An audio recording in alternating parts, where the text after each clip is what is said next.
everyone, it is time for a new video, and today I'm going to be doing a Q&A for my adult rom-com Dare to Live, Dare to Love. But before I get into that, I wanted to mention that there's a lot happening around the world and so many countries need our help, like Palestine, Brazil, India, and so many other places. So I'm going to link a lot of resources, as many as I can, in the description box. Please get educated and spread awareness and donate if you can. I'm also going to link some threads on Twitter of like videos that you can watch where the ads donate to different places. And in the case of Palestine, what is most important is to spread awareness, to educate ourselves and speak up for Palestinians. It has been helping that people have been speaking up on social media, and we can't stop. I know that it feels like, one voice doesn't matter, and especially if you don't have like a large platform, but every single voice counts, and staying silent is the worst thing that we can do. So please check out the description box and please do what you can. So it feels really weird to transition into a Q&A. I wanted to do this, to just kind of like talk to you a bit more about the book, because I haven't really talked about it a lot yet, I feel like. So let's get into the questions. And I actually decided to divide this into two parts because so many of my amazing friends asked like multiple questions each, and so there's a lot of amazing questions, and I don't want to, I filmed this already once, and it literally took me an hour to film. And if there are any questions that I don't answer in here and anything you're curious about, you can ask me in the comments down below, and I will try to get to all of them in the part 2. The first most important question is from my cat, and that is important question: are there any cats in it? If so, are they inspired by me and my unique personality? Just so you know, Heidi's Twitter is ran by my sister. So no, I am not the one doing it. So yes, actually there is a cat. Elle, the heroine of the book, has a cat, and her name is Dot, and she's a black cat. So Heidi is a gray cat. I'm gonna put her photo on the screen if you haven't seen her in my videos. That is honestly the one big difference. Besides that, there's not a big of a difference, because she is definitely inspired by Heidi and her personality. I have two cats, in case you didn't know, Heidi and Isaac, and it's so funny to see the differences in their personalities, because Heidi's definitely very different from Isaac. They definitely do have like similar things they do, but Dot is a lot like Heidi. So yes. So the next few questions are by my sister, and the first one is, how long did it take you to write your book? This is a good question, and it's kind of hard to answer it, but basically I started writing it in December, and I kind of finished it in April, and finished writing it, but not like fully finished it with all the edits and all of that. I'm terrible at math. Like January, February, March, April, yeah, 4 months-ish, something like that. For reference though, I wasn't able to write for 2 years before I did this. So yeah. Number 2 is, do you have a favorite moment? So honestly, this is super hard. When I was answering this in the first part that I like deleted, I could not decide, and it's so hard, and like it's honestly really cool because like it means that I really love this book and I really love the story, because there are so many moments that I loved writing and like then reading about, and so it's really hard to pick. But I guess if I really had to pick one, it would be the first kiss, because it's not exactly like a slow burn romance completely. Like if you're a hardcore slow burn fan and you take slow burn as something that like, oh my gosh, like it takes so long, then that's not the case. But it does take a while for things to happen. So I would say it's like a light version of slow burn. And so it was just super exciting, and super sweet. And I actually am so proud of that scene and like of the writing in it and the way that it happened. I think that must be the one that I can pick. But I have a lot of favorite moments. So, we might talk about that another time after some people actually read the book, so that you know what I'm talking about. And the last question by my sister is, where is it set? It's actually set in a fictional place. And this is something that honestly has brought me such relief.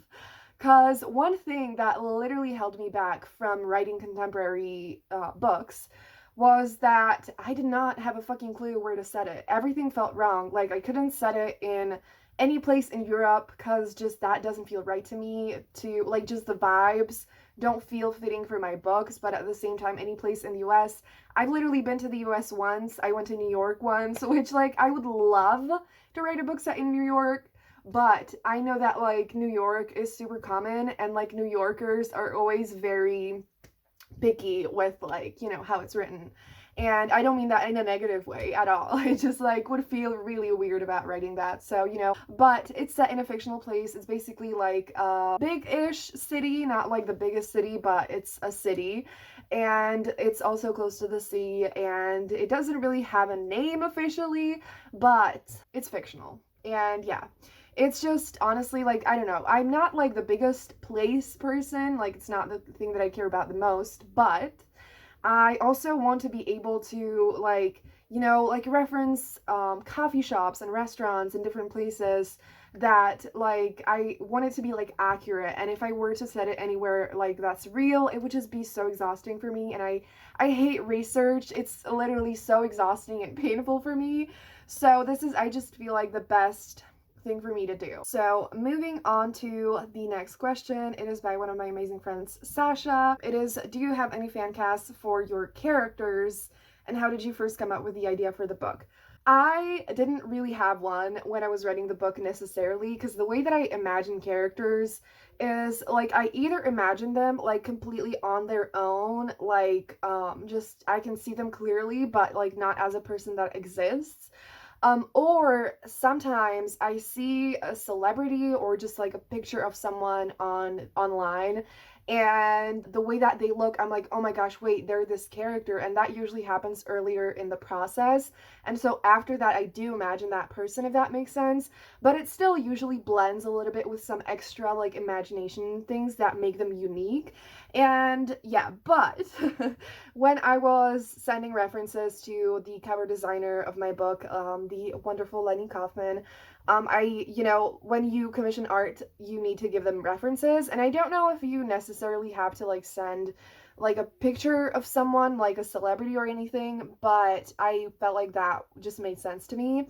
And I picked Sam Claflin and Emma Watson, who are, like, two of my ultimate all-time crushes.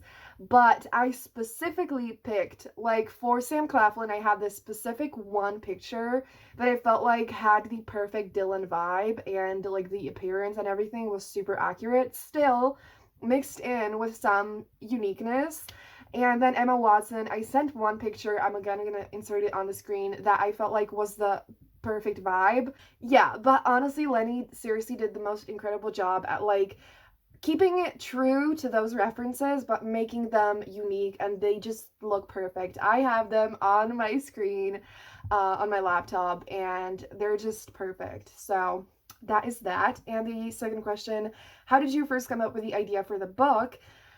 Is I actually have no idea. So with, like, I don't know, I daydream a lot. I never stop, basically. It's cool, but it's also not great sometimes, but, like, I just, you know, it's a part of me and it just happens. So along with that, I have consumed so much media in my life that, like, the ideas basically create themselves. Like, with those two things, I don't have to do any work. And so that is kind of like my idea process for everything. I just go on with my life. I daydream every single day. And then all the ideas just come out. And, you know, I just need to sometimes, like, sit down and, like, develop them and whatever. But that's how it all begins. And the idea for this whole thing started because I actually needed to do a project for one of my classes in university, which I'm now done with. Still can't believe it. The project was basically to get published, and it was just to either submit to publishers or self-publish or whatever. And so I was like, you know what, I think it's time for me to do this. And so I had to write a book because I didn't have one. And I actually started a different book in, like, November. And that one, don't you worry, is coming, but it's actually a part of something bigger that is so fucking exciting. And it's so cool because, like, back then, I didn't have the plan that I have that now for that, which I'm not gonna spoil, but it's super exciting. The way that I work with writing is super based on intuition and what feels right. And so I was like, you know what? I don't think it's the right time for me to write this book. And I was also thinking, you know what? I should probably write something short. I have assignments to work on. I don't have a lot of time. And so I was like, I'm going to write a novella, a different book. And then I got the idea for the list. So in case you didn't know, in Dare to Live, Dare to Love, Dylan writes a list of things to do with Elle that are basically going to show her that love can be true, it can be real, and it can last, and it can be unconditional. And it's also so that the two of them can reconnect and hang out again because they were separated for 6 years of not talking after being childhood best friends. So when I had the idea of the list, I was like, well, fuck, this can be a novella. And it is quite short. It's like a little bit over 200 pages. I don't have the final word count yet, but it's 66,000 words. That's how it all began, but I actually don't know how I came up with the list. I just love things like this, and it just happened. So, yeah, so the next 3 questions are by another amazing friend of mine, and the first one is, how did you get these inspiration for the book? So I answered that, and who's your favorite character? This is literally like the worst question. Like, it's a great question, but it's also a painful question because there's no way that I can answer this. Like, I can answer it in the way that's like, who is my favorite character for different reasons? And like, that is the only thing that I can do. So, I'm gonna do that because why not? So, if I had to pick someone to date in this book, I think I would have to pick Dylan because he is just the absolute sweetest, kindest, cinnamon rollest, amazing guy. And I love him. And yes. I know. Oh my gosh. I know. Yeah, I was like, wait, fuck. So through Dylan, I would then know Nathan and I would be friends with Nathan because he's his brother. So, we'd just be great friends. And Elle, I would like for her to be my sister, and Dana, I want her to be my best friend. So yeah, I love them all so much. And the third question is, was there anything that you changed significantly before finishing the story, like a different plot? So, yeah, I actually, at the beginning of the book, had the plan was that Dylan and Elle actually worked together. So Dylan was away in London, like studying for a long time. And the plan was that they would run into each other at work. And then I was writing the beginning of the book and it just didn't feel right. And I also didn't like the work setting because while I love office romances, it just did not feel right for this book. And I'm actually so glad that I made that decision. Again, it was just based on intuition. And so Dylan actually doesn't have a job, and I actually love that I did that. I don't know, I was just like, you know what? I need to have this in the book because, like, I need to show people that it's fine to not have a job. Like, obviously, Dylan has the privilege that he doesn't need to get a job immediately. So that obviously makes a world of a difference. But I just feel like so often we see characters who have their life together, and like honestly that is completely the case with Elle. Career wise, she's doing great, so is Dana, and so is Nathan, and Dylan is the one who's just kind of struggling. And I just wanted to show that because I feel like I've never seen that in a book, and I thought that was right for his story and for the book. And just, yeah, so that was the main thing that I changed. Besides that, I actually didn't change a lot at all. So the next questions are by another amazing friend of mine. There's 4 of them. So the first one is, which character was the hardest to write and why?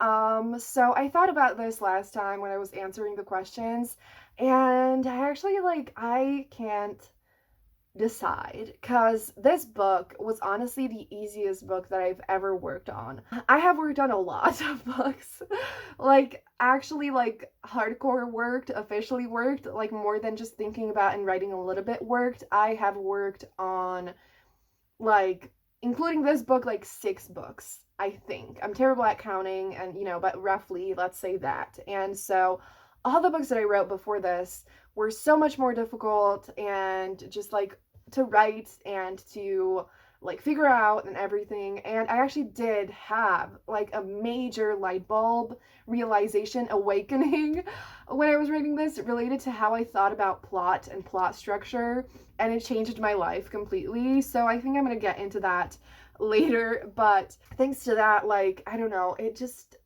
came really easy to me. And not to say there were not struggles along the way, there were certainly a lot of those, but yeah, so I can't really say how, like, yeah, I don't think I can really pick one, because like characters are the one thing that, like, if I'm good at anything in writing, it's characters. And like creating characters and writing characters comes like so easily to me, like as like it comes as easily as breathing to me.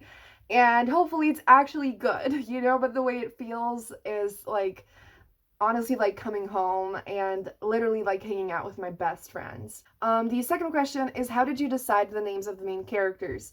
This is once again intuition, whatever feels right. I have like multiple ways of searching on Google for different like name lists. For especially my fantasy books, I Google like sometimes like the meanings of names, or I go based off of what the name means, but most of the time, definitely the case for this book, I just went with whatever felt right. I didn't even like look up the meanings of the names, honestly. So I saw the names and they felt right.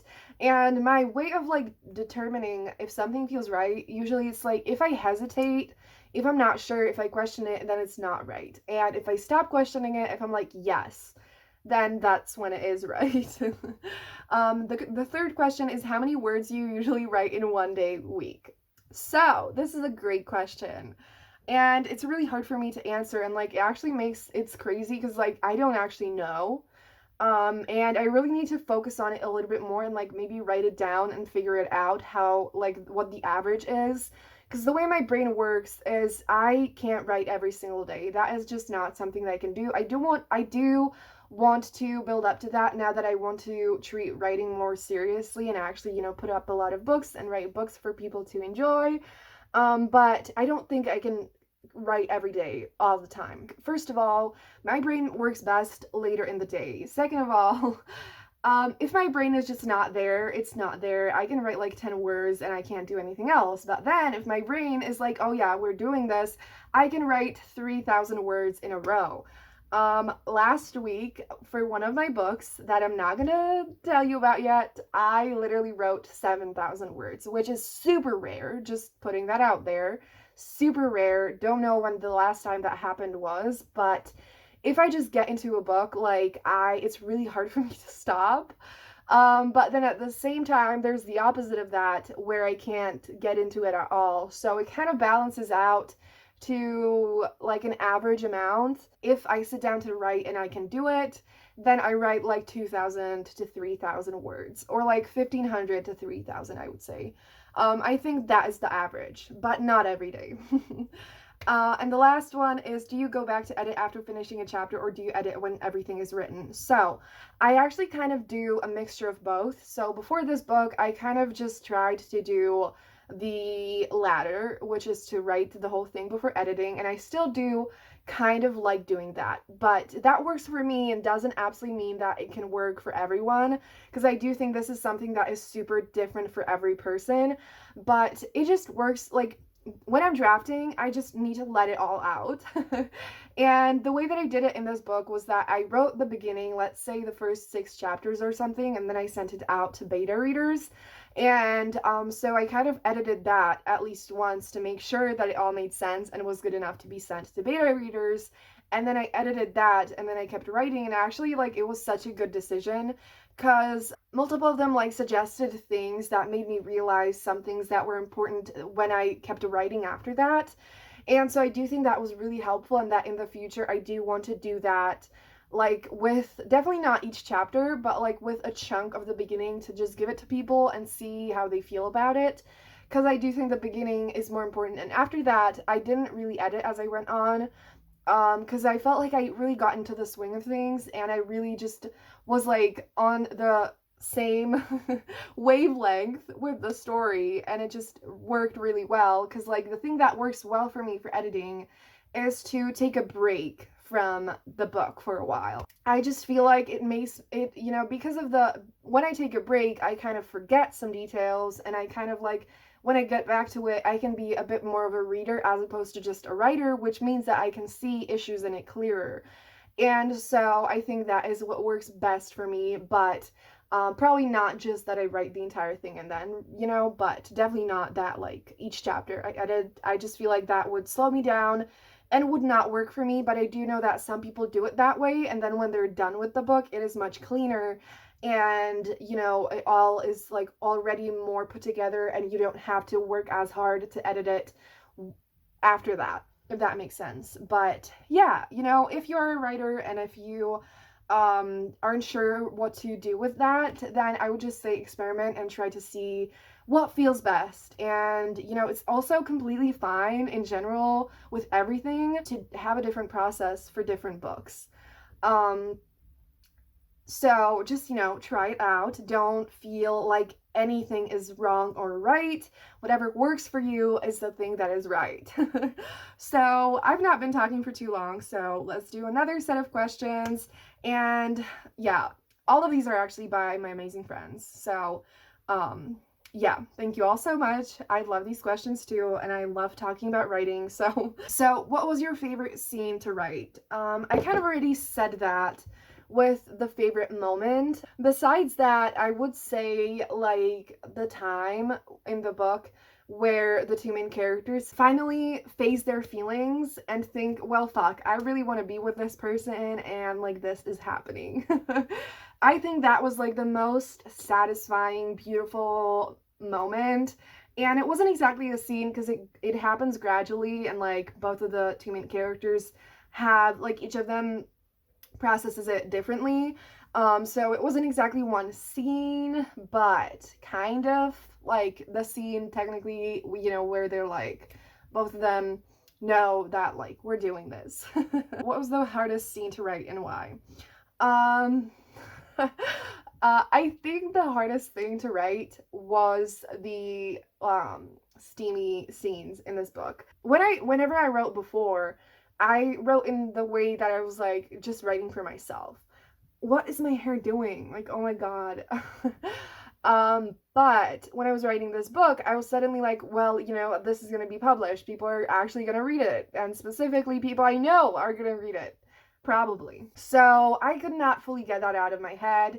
If anyone has any tips for how to forget about that, please tell me. So that was just super weird, and that made it definitely really just weird and more difficult to write. I was questioning everything, but I managed. I survived. And hopefully it's good, you know? Yeah, I don't know. So the next question is, which character is the closest to you? So, I would say that like in a lot of my romances, I feel like often I am much more like one of them, but in this book I would say I'm a combination of both of them. And like if I had to pick out of them, I would say I'm more similar to Dylan. He is like optimistic and he's a romantic. He is soft and like super emotional and chaotic. And Elle is way more organized and put together, and she doesn't really, you know, believe in love. She thinks that characters in books aren't like real people. I'm like, absolutely not. So like in general, I feel like there are definitely some characters who are a lot like me, but most of the time there's like a part of me that's in them, and combined with a million other things. And the fourth question is, which character was your favorite to write and why? So that's not like my favorite character, it was my favorite to write. And I would actually like, oh my gosh, I think I'm gonna mention my side characters here because like they were a blast to write. And so that is Dana, Elle's best friend, and Nathan, Dylan's brother. And so those, like, the relationship between Elle and Dana and Nathan and Dylan are like, besides the romance, the most important relationships. There's not a lot of other ones because I personally like when there's like a really strong side relationship as opposed to multiple not strong ones, if that makes sense. The energy of Dana and Nathan just gave me life, and I really think they both add such a beautiful dynamic to the book. And like Elle and Dylan are really not like, they're really chaotic. Like Elle, I wouldn't call Elle chaotic on her own, but like together, you know, they're just two introverted nerds who are like oblivious, and they're like, oh my gosh, like obviously the other person doesn't love me, you know, that kind of thing. And then there's Dana and Nathan, who are like obviously you're in love with each other, and like what the fuck are you doing? And Dana is just filled with so much light and joy and energy, and she's outgoing and beautiful. And Nathan is super flirty and like also outgoing, and just he makes a million jokes and comments and that kind of vibe. And like I just lived for those moments. I lived for writing their dialogue, for the scenes where they were. Like, I loved it. One of my biggest rules for creating good side characters is if I'm not dying to write their own story and write a book for them, they're not good enough. Does it work in every case for every person? I'm not sure, but it works for me. Doesn't make my life harder for sure, but I absolutely love them. I would die for them. So yeah, I've been talking for quite a while, so I think I'm gonna maybe answer one more set of questions. Let's see. The next few that I have here are by another wonderful friend of mine. The first one is, I love this question. Describe each of your characters with a vibe or aesthetic. So when I was thinking about it last time, I feel like none of them have exactly like an aesthetic that would be easily defined, as in, you know, like cottagecore, dark academia, that kind of thing. But they do have quite clear vibes in my head. And so Elle definitely has that like super put together, organized businesswoman, clean, fancy, like simple but gorgeous type of vibe. She mostly wears like natural colors or like light colors, and you know, she likes to wear like fancy things, but not like super fancy. And then Dylan is the very opposite of that. Super chaotic, messy. He loves to wear anything that's comfortable. Like, there's a reason why he has a hoodie on the cover, because he just, you know, doesn't like to wear anything overly fancy. He's definitely like, oh my gosh, he also has that like vibe of like, he would do those like collages and stuff. I just randomly thought of that, and like that is something that he would absolutely have in his room, especially when he was younger. And then Dana has like a total summer, warm, sunny aesthetic. Like super pretty and like fancy, but also like summery and like flowy dresses and like fancy dresses and super beautiful everything. Like, there are multiple times where I describe her outfits in the book along with like Elle's and like Dylan's as well, whatever. But what I described her outfits, like I want every single one of them. And she also just loves to do things that are extra and wear fancy things, and like, you will see. I love her so much. She's honestly a fashion icon, so that is her vibe. And Nathan is totally that like typical suit guy who just loves to wear a suit every single day, and he likes to have that like super, you know, yeah, rich vibe. The second one is biggest song inspiration. So I'm not sure if this means like biggest song inspiration for the book or biggest inspiration for my brain is not doing great. No. But in case you didn't know, I filmed song covers for the book cover release. So yeah, I have a playlist. I'm gonna link it down below, and I'm also gonna link the song covers I did. I don't really have like a specific song that inspired the whole book, but the one that I loved actually, if I had to pick one, it would be Carry You by Ruel. And it's funny because like, since I planned it out for the book and everything, I listened to it again just like outside of that, and I saw a completely brand new meaning that was like for my own personal emotional journey, and I was like, holy fuck, this means something completely different. But when I was thinking about it in relation to Dylan and Elle, like there is so much in that song that I see in them and that makes so much sense for them. So I think I would pick that one. The third question is hardest part of the process. My throat is getting so fucking dry. I thought about this multiple times and I actually don't know, because the crazy thing is, I always thought that editing would be the worst thing ever for me, but it actually wasn't fully the worst thing ever for me. But I actually do think I have, like, I would say that the worst part is, like, editing on my own. Because I was scared of editing with an editor, but that was actually amazing. So Jess, the editor that I worked with, I feel like she has such a great way of doing it, because she, you know, makes like constructive, super helpful comments of like any sentences not making sense or anything needing adjustment or whatever. But at the same time, she wrote little notes of like excitement or anything like that within the document. And that made it so much more bearable. And I was like, wow, this actually doesn't suck. And like, it's fun. It's great. And so that was really helpful. So I would say the worst part was when I was editing it on my own before that, because I was literally questioning everything. I was like, I don't know what grammar is. I don't know anything. So that was super hard. And yeah, I'm running out of space on my camera, so I'm going to cut it here. But please, once again, check out the resources that I'm going to link in the description box. And please do all that you can and check that out. So that's going to be it for this video. Again, if you have any more questions, I'll leave them down below in the comments. And yeah, have a great day, and I'm gonna see you soon in another video. Bye!